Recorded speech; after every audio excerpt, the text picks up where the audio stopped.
Aujourd'hui, nous recevons pour ce numéro d'African Woman 2.0 l'entrepreneur ivoirienne Mada Désiré Foukré-Porqué, directrice générale et associée de Quicknet Atalian, créée en 2003. Cette entreprise de nettoyage industriel est née de la fusion d'Yvnet et de Quicknet. Multi-entrepreneur, Mada est ambassadrice Côte d'Ivoire de Women in Africa et a reçu le prix d'excellence nationale pour l'entrepreneuriat féminin en 2019.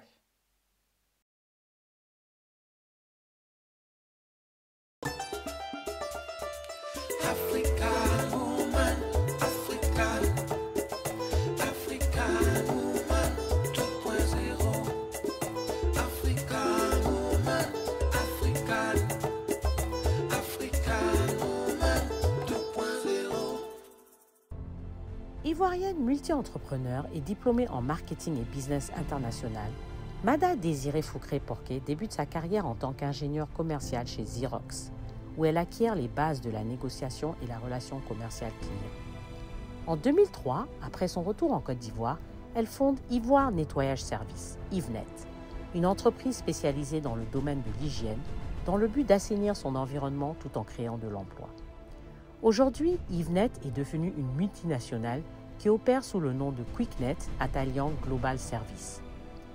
En 2019, Mada reçoit le prix d'excellence nationale pour l'entrepreneuriat féminin. Elle est ambassadrice Côte d'Ivoire pour le sommet international de femmes dirigeantes Women in Africa et est aussi membre fondateur de l'ONG Yelemba Women in Action, qui œuvre pour l'autonomisation des femmes et la sensibilisation des jeunes filles. Bonjour Mada. Bonjour Aïssata. Merci d'être avec nous sur le plateau d'African Woman 2.0. C'est un honneur et un plaisir pour moi. C'est vraiment beaucoup, avec Mada. plaisir. Oui, merci. Alors, Mada, tu as fait des études à Paris.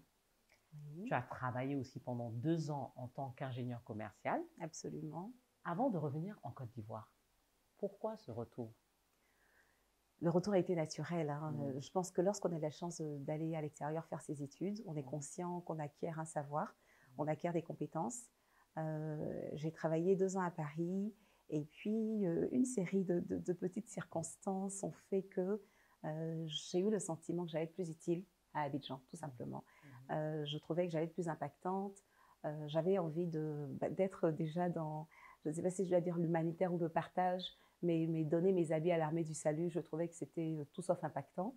Et j'avais envie d'apporter ma pierre à l'édifice. Donc, ce n'est pas de la démagogie, c'était vraiment, je me disais, écoute, en France, tu travailles, tu gagnes bien ta vie, tu as ta petite vie, mais tu n'impactes personne. Et finalement, tu n'es que le maillon d'une chaîne qui fonctionnera de toute façon sans toi. Oui, tout à fait.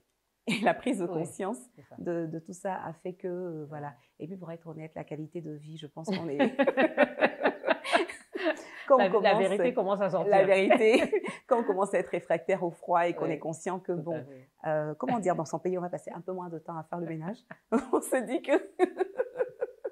Je suis d'accord, je comprends. Et puis le désir d'avoir des enfants en Côte d'Ivoire, etc. Donc, toute la série de circonstances. Mais précisons aussi que, parce que quand je dis le retour en Côte d'Ivoire, c'est pas récent aussi. Hein. Ah non, ça fait quasiment 20 ans maintenant. Voilà, que tu es là. En fait, je refuse de dire que ça fait 20 ans parce que ça veut dire aussi que j'ai pris 20 ans. Mais oui. Mais oui, ça va faire 20 ans. Oui, quand même que tu es là. Voilà. Parce que c'est pas toujours, il y a beaucoup de gens qui s'expatrient et qui décident en fait de rester à l'extérieur. Absolument, parce que les conditions quand même de travail sont avantageuses. Absolument. Et en France, on a une sécurité d'un point de vue scolaire, d'un point de vue médical, qui font que on a envie de rester là-bas. Mais non, définitivement, ça ne me correspondait pas. Donc, en 2003, tu fondes Abidjan Ivoire Nettoyage Services. Absolument. Qui opère aujourd'hui sous le nom de Quicknet Atalian Global Services. Absolument. Bon, quel a été l'élément déclencheur justement pour créer cette société? Parce que tu arrives, tu es nouvellement rentré. Absolument. Alors, l'élément déclencheur, c'est très simple. Moi, je suis un produit d'école de commerce où, lorsque j'étais à l'école de commerce, je m'imaginais, en sortant, j'allais être chef de produit marketing, directrice marketing. Je me voyais certainement chez des gros lessiviers ou dans les cosmétiques parce que j'étais très formatée comme ça en école de commerce. Et quand je suis arrivée, moi, je suis née à la Riviera, j'ai Cocody Riviera. Je suis revenue dans mon quartier et puis j'ai trouvé que c'était sale. Je trouvais que l'environnement s'était dégradé. Oui. Et je me suis dit, mais c'est pas ça que j'ai connu. Moi, quand j'étais jeune, il y avait plein d'espaces verts, tout était propre. Et je trouvais qu'Abidjan était devenu sale. Donc, je me suis dit, moi, je vais changer ça. Et j'étais fort naïve, j'avoue, mais je me suis dit, oui, je vais faire une société de nettoyage. On va faire du ravalement de façade, on va nettoyer les rues, on va assainir l'environnement, on va rendre l'environnement Mais propre. c'est bien d'avoir cette volonté. Je voyais les choses en grand. Et puis aussi, j'étais consciente du fort taux de chômage, de la faible alphabétisation des femmes, de la vulnérabilité des femmes et des jeunes. Donc, ce projet, finalement, condensait tout ça. Ça permettait d'employer des gens qui avaient peut-être un faible niveau d'instruction et de les insérer dans le tissu économique, dans le monde du travail. Et ça permettait en même temps d'impacter l'environnement d'un point de vue de la propreté. Et donc, c'est ce qui a donné Ivoire Nettoyage Service. Et donc, ça a changé la façade d'Abidjan avec... Bon, j'ai vu que finalement, les 10 camions que je voyais, mes nacelles élevatrices, tout ça, je n'avais pas les moyens de faire ça au début et que ce n'était pas évident d'emprunter de l'argent pour lancer un projet lorsqu'on part de zéro. Donc, j'ai commencé doucement avec l'argent de tonton, tata, le mari, bon, un petit peu de fonds, progressivement. Et ça a été progressif et ça a pu quand même croître avec les années jusqu'à donner la société. Donc non, je n'ai pas ravalé, je n'ai pas changé le visage de la ville d'Abidjan, mais je pense que j'ai impacté en créant de l'emploi, en étant 3 au démarrage de la société, et puis au bout de 10 ans, on était plus de 350, donc c'était une certaine satisfaction. Tout à fait. Voilà. Et donc, qu'est-ce que vous faites en dehors de... Vous faites du nettoyage industriel, absolument. Mais vous faites aussi... On fait donc tout ce qu'on appelle la propreté, les services associés, donc le nettoyage, la gestion des espaces verts, la distribution des accessoires de propreté, mais également ce qu'on appelle aujourd'hui le facility management. Donc c'est un joli mot que j'aime bien dire comme ça fait sérieux. Parce que le facility management, en fait, c'est la gestion de tous les services qui ne sont pas le cœur de métier du client. Ça veut dire que ici, si votre activité principale tourne autour de la fintech, du marketing ou de la communication, votre activité, c'est pas d'aller employer des gens de ménage. Votre activité, c'est pas d'avoir un coursier. Votre activité, c'est pas de vous occuper de si la climatisation fonctionne. Et le facility management, ça va être le contrôle et la gestion de tous ces services extérieurs qui sont nécessaires à votre fonctionnement quotidien, mais qui pour autant ne sont pas votre cœur de métier. Donc on va gérer la propreté, même le catering, la climatisation, l'électricité, le changement des ampoules. Vous imaginez le temps que vous perdez lorsque vous êtes une entreprise à vous demander où se trouvent les bonnes ampoules, comment on fait pour faire venir le plombier, parce que évidemment, ce n'est pas votre cœur de métier, mais s'il y a de l'eau qui rentre ici, vous ne pouvez plus travailler. Donc nous sommes dans ces services qui paraissent des services anodins, mais qui sont indispensables à la vie d'une entreprise. Tout à fait. Tu es ambassadrice de Women in Africa. Absolument. Un réseau qui met en œuvre des programmes de formation et de mentorat pour les jeunes. Absolument. Pourquoi cet engagement, justement, à vouloir aider les plus jeunes? L'engagement, il était évident. Women in Africa, c'est pour les jeunes et c'est les moins jeunes. C'est simplement une plateforme de femmes africaines qui veulent impacter leur continent par la transmission de formation, de partage d'expériences et de mise à disposition de savoir pour des gens qui en savent un peu moins. Donc, utiliser l'expérience des personnes peut-être un peu plus expérimentées, un peu plus matures et en faire profiter le plus grand nombre. Donc, c'est notamment une des missions de Women in Africa. Et pourquoi l'engagement? L'engagement, pour moi, il est évident. Mon parcours entrepreneurial a été extrêmement solitaire. Aujourd'hui, quand je vois, c'est vrai que je suis invitée sur des masterclass pour des partages d'expériences et je dis aux récipiendaires, ils ont de la chance d'avoir aujourd'hui toute une panoplie d'outils. Tout à fait. On peut tout savoir. Aujourd'hui, avec un smartphone, un ordinateur, on peut tout savoir sur ce qui se passe à 10 000 km de nous. Nous, à notre époque, il fallait chercher dans les livres, il fallait réfléchir, il fallait gratter. Et pour l'anecdote, ma fille qui cherchait des écoles me demande « Maman, à ton temps, à ton époque, comment on faisait pour ça ?» Je dis j'allais à la bibliothèque. Et je prenais, tu sais, quelque chose qui s'appelle le dictionnaire, les magazines, parce qu'aujourd'hui, on peut regarder sur Wikipédia. Mais voilà, donc mon parcours entrepreneurial ayant été assez solitaire avec beaucoup de questions, il m'a semblé évident aujourd'hui qu'il fallait partager pour faire gagner du temps aux autres. Et d'où mon engagement à travers des réseaux comme Women in Africa, mais également Yelemba et d'autres plateformes de femmes destinées au partage. Tu es entrepreneur depuis à peu près 20 ans. Oui. Quel a été le plus gros obstacle que tu as rencontré et comment tu as pu le surmonter? Je pense honnêtement que les premiers obstacles sont les obstacles qu'on se met soi-même. Pour être honnête, oui, dans mon cas. Parce qu'on se demande si on va y arriver, on se demande si on fait les bons choix aussi par rapport à la vie familiale. Parce que lorsqu'on est chef d'entreprise, on passe beaucoup de temps à son travail et il peut arriver de négliger les enfants. Donc, on se demande si on est dans la bonne mesure. Moi, je suis allée souvent travailler avec mon bébé à qui je donnais le sein. J'essayais vraiment de mixer au maximum. Donc, je pense que le premier frein, c'est est-ce que je vais y arriver? Le deuxième frein, contrairement à ce qu'on pense, n'est pas que le financement. Il est là, il est réel.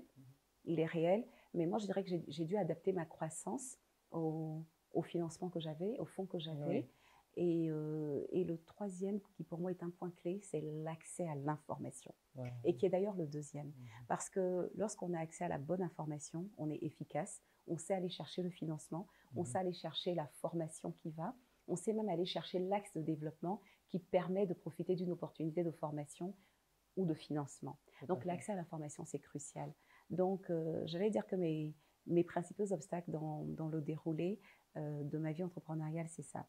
Après, il y a le fonctionnement au quotidien avec les clients, des arriérés de paiement.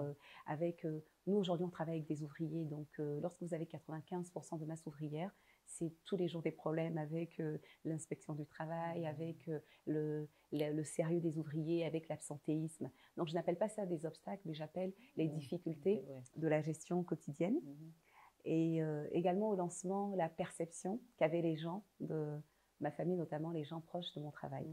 Alors, lorsque vous êtes diplômé de grande école, vous êtes allé faire vos études en France, vous avez fait un parcours à Sainte-Marie sans faute, vous arrivez, on se dit, elle va être présidente du monde, elle va arriver, mais oui, elle va être une grande DG. Est-ce que c'est fini? Pas une grande DG, donc je suis déjà une grande DG, mais présidente du monde.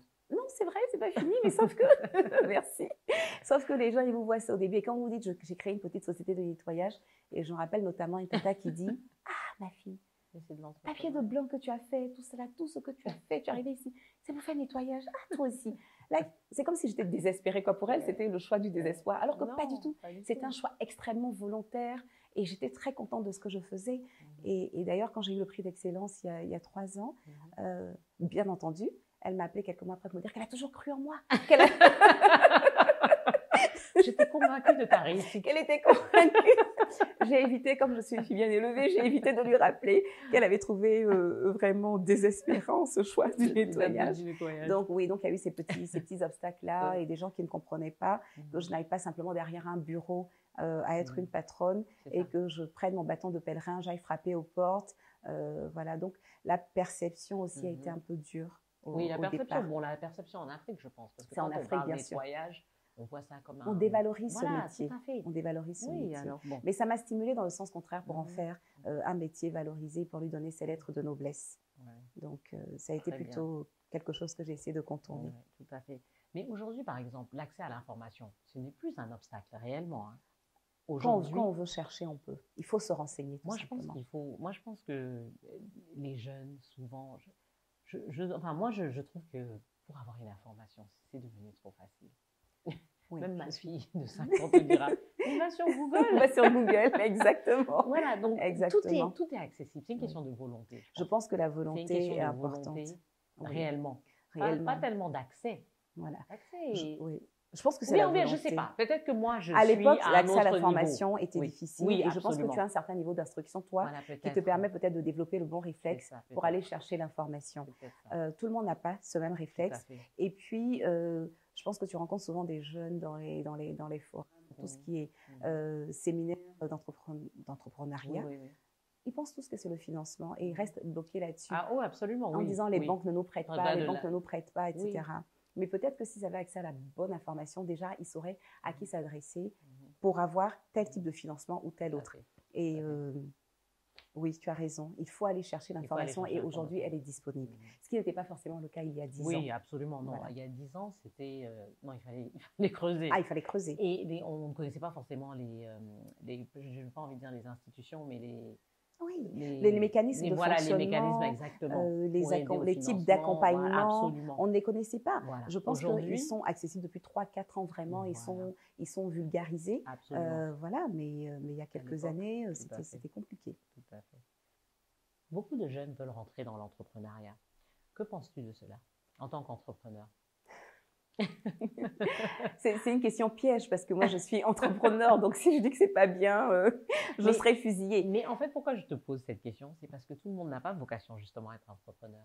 C'est mon opinion. Mon opinion, c'est que tout le monde n'a pas vocation à être entrepreneur. Il est vrai que c'est un terme qui est à la mode, qui est très galvaudé. Des séminaires sur l'entrepreneuriat, il y en a 13 à la douzaine.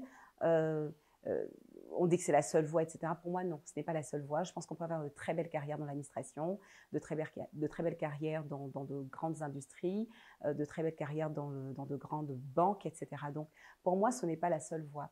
Je pense que lorsqu'on commence un projet, il faut que ça réponde à un besoin et il faut des aptitudes. Absolument. Il faut des aptitudes pour être entrepreneur.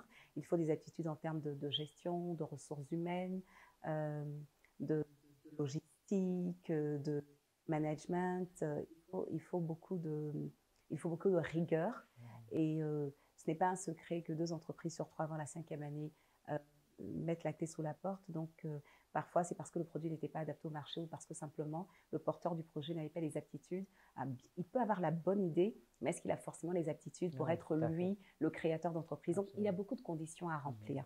Donc, je ne suis pas en train de donner des leçons en disant qu'il y a des bons et des mauvais. Je dis simplement que ce n'est pas la seule voie et il ne faut pas décrier ceux qui ne veulent pas être entrepreneurs. Absolument. Chacun doit faire son choix en fonction de ses vraies aptitudes. Et il y a des périodes dans la vie. On peut commencer une très belle carrière en étant l'employé d'une entreprise. Et 20 ans, au bout de 20 ans, se lancer dans l'entrepreneuriat. Et j'ai en tête 2-3 très beaux succès de personnes qui ont été des patrons à un très grand niveau, des patrons Afrique, et qui, au bout de 20 ans, 25 ans, ont lancé leur propre entreprise. Et ces personnes-là cartonnent tout de suite parce qu'elles ont acquis de l'expérience au niveau d'entreprise qui était très structurée et qui leur ont permis même souvent d'avoir un bon carnet d'adresses. Donc oui, l'entrepreneuriat est une solution, mais ce n'est pas la seule solution. Et si on n'a pas envie d'être entrepreneur, il n'y a pas de honte. Oh, absolument. Tout est légitime. Oui, on peut avoir d'autres envies qu'être entrepreneur. Voilà. Oui, parce que moi, je pense d'ailleurs que qu'il faut de l'expérience. Honnêtement, je pense que les gens qui veulent tout de suite se lancer dans l'entrepreneuriat, à moins d'être un passionné, mais et puis de répondre, comme tu as dit, à un réel besoin. Je ne l'encouragerai pas. Voilà. Je ne l'encouragerai pas. Voilà. Moi, je dirais, travaille un peu. Bien sûr, parce que c'est comme ça que tu acquiers de l'expérience, c'est comme ça que tu acquiers de connaissances, c'est comme ça que tu te formes, c'est comme ça que tu maîtrises les bases, c'est comme ça que tu apprends à connaître un marché. Et non, je ne serais pas pour dire qu'en sortant d'école, il faut se lancer dans l'entrepreneuriat tout de suite. Il y a des personnes pour qui ça a fonctionné, mais je dirais qu'il faut avoir de l'expérience d'abord. Il faut d'abord avoir de l'expérience. Tout à fait. On parle beaucoup d'entrepreneuriat féminin. Je sais qu'il y a beaucoup de femmes qui ne veulent plus entendre parler ce terme. Je connais même des dames à qui j'ai dit je vais t'interviewer et ils m'ont dit si c'est pour parler de l'entrepreneuriat féminin, je ne veux pas.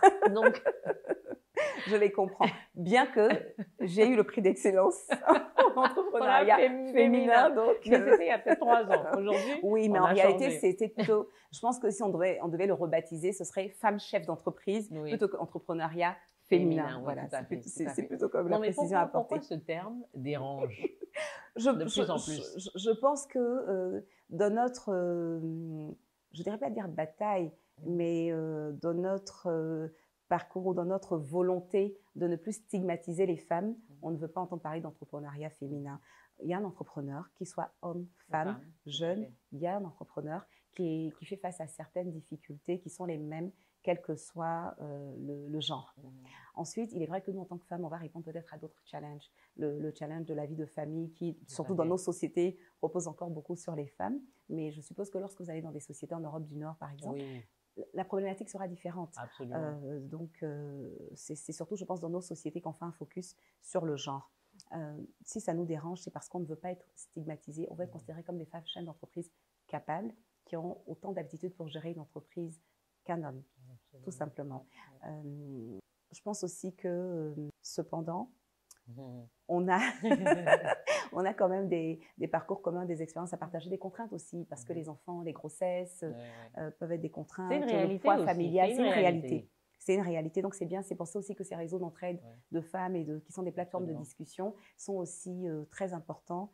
Et dans ce cas-là, oui, bien sûr, entre femmes, on se comprend mieux parce qu'il est évident que, et on a parlé beaucoup de tout ce qui est menstrues, etc. Il est évident que je suppose qu'une femme comprendra mieux la problématique des menstrues qu'un homme dans le cadre… Enfin, il y a des femmes qui te diront non. Bon, Ils te c'est diront vrai. que les hommes comprennent mieux. Bon, Enfin, peut-être voilà. qu'ils ne veulent pas en parler. Ils ne veulent plutôt. pas en parler plus tôt. Mais donc peut-être que c'est aussi ce genre de point qui met la lumière sur l'entrepreneuriat Tout à fait. des femmes. Mais oui, on veut sortir progressivement de l'entrepreneuriat féminin, parler d'entrepreneuriat tout court. Ouais. Et voilà, avec des hommes ou des femmes qui se lancent Donc, dans on s'en va vers un entrepreneuriat sans genre. Sans genre, voilà, un entrepreneuriat qui doit être appuyé par les gouvernements et par l'écosystème. L'entrepreneuriat, tout simplement. Tout à fait, tout à fait. L'entrepreneuriat, tout à l'heure, tu me posais la question sur également l'entrepreneuriat et cet engouement, cet enthousiasme, l'entrepreneuriat comme la panacée de tout. Je dirais que j'ai eu à discuter également dans des masterclass avec des jeunes qui voyaient l'entrepreneuriat, c'est comme la liberté absolue. La liberté absolue, je vais faire ce que je veux, j'ai de compte à rendre à personne, je travaille pour personne. Alors, je disais que c'est faux. On n'a pas la liberté. On travaille beaucoup plus que les autres. Absolument. Et on a des comptes à rendre à tout le monde. On a des comptes à rendre à ses employés, encore plus d'ailleurs. Donc, il ne faut pas se faire d'illusions. Ce n'est pas parce qu'on est entrepreneur qu'on est libre. La conscience, l'amour du travail bien fait, le poids des responsabilités et le fait qu'on soit seul à porter toutes les responsabilités font que on n'est pas si libre. Et il faut être éthique de toute façon. Qu'on soit entrepreneur, donc à son propre compte, ou qu'on soit salarié, avant de faire une dépense, il faut que ce soit une dépense justifiée. Absolument. Il faut veiller, il faut gérer en bon père de famille. Et donc, je leur ai dit, si c'est à cause de ça, là, que vous devez, comme vous êtes entrepreneur, laisser, parce que ça va vous rattraper. Ça va vous rattraper. Donc voilà, donc c'est la précision quand même que je voulais apporter par rapport à cet enthousiasme autour. Non, on n'est pour personne. on n'est pas libre. Voilà. Oui, on n'est pas libre du tout. On travaille doit rendre des comptes à nos clients. Absolument. On doit rendre des comptes à nos employés. Bon, enfin, moi je trouve que c'est même pire. C'est même pire. Quand tu travailles pour une société, bon, c'est toi. Quelque part, oui, voilà. Et puis tu es dans un cadre. Voilà, absolument. Et tu ne te poses pas de questions sur combien tu auras à la fin du mois, ce qui peut représenter une certaine forme de sécurité à un moment dans la vie. Donc voilà. Donc c'est très bien, mais ce n'est pas la panacée. Voilà. Tout à fait. Je pense qu'ils pensent plutôt au fait que mais au moins je peux me permettre d'avoir mes propres heures. Oui. J'ai pas besoin de voilà, si j'ai envie de travailler du lundi au vendredi, je travaille du lundi au vendredi, pas le samedi, dimanche. Mais il y a quand même. Il y a des contraintes. Il y a une certaine discipline quand même. Il y a une discipline. Le mot, merci pour son mot. Il y a une discipline à avoir, encore plus qu'on a son propre compte, parce que justement, c'est tellement facile de se laisser aller que si on ne se met pas, on ne s'impose pas une discipline, ça ne peut pas fonctionner.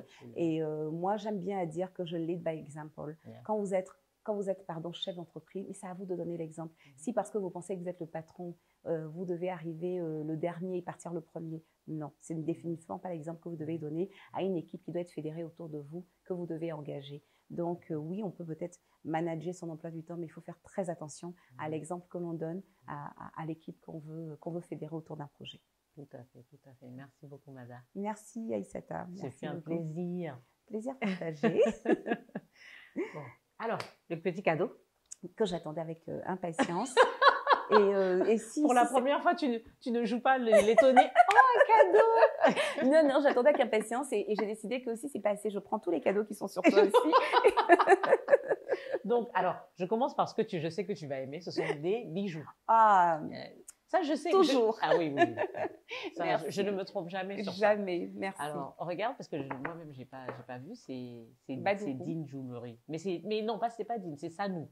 D'accord. C'est une marque, Badrou, c'est un concept store. C'est un concept store, C'est un concept store, et c'est un monsieur, voilà. D'accord. Oh, voilà. Très joli. Il y a des boucles d'oreilles, il y a une bague. Des boucles d'oreilles, une bague, c'est très joli. J'espère que c'est assez gros pour toi. Hein. C'est parfait. Parce que moi, j'aime les grosses boucles d'oreilles. Non, c'est très joli et j'aime bien la façon dont l'or est travaillé. C'est parfait. C'est ça. Très, très bien, merci. Ça vient du Sénégal, d'ailleurs. Très bien. Jewelry. Alors, et on t'a pris autre chose que tu connais bien. Qu'est-ce que c'est? De chez notre copine.